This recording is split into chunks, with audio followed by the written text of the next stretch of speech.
اے بنی آدم، ہر نماز کے وقت اپنے آپ کو مزین کیا کرو، اور کھاؤ اور پیو اور بیجا نہ اڑاؤ کہ اللہ بیجا اڑانے والوں کو دوست نہیں رکھتا۔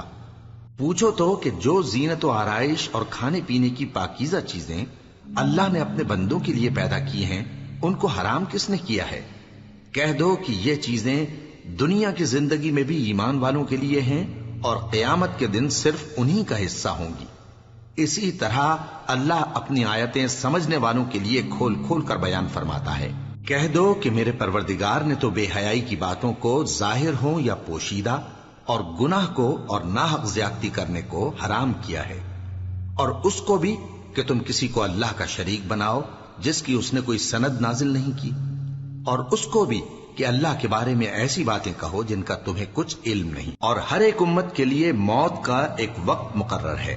جب وہ آ جاتا ہے تو نہ تو ایک گھڑی دیر کر سکتے ہیں اور نہ جلدی ہی کر سکتے ہیں۔ اے بنی آدم، ہم تم کو یہ نصیحت ہمیشہ کرتے رہے ہیں کہ جب ہمارے پیغمبر تمہارے پاس آیا کریں اور ہماری آیتیں تم کو سنایا کریں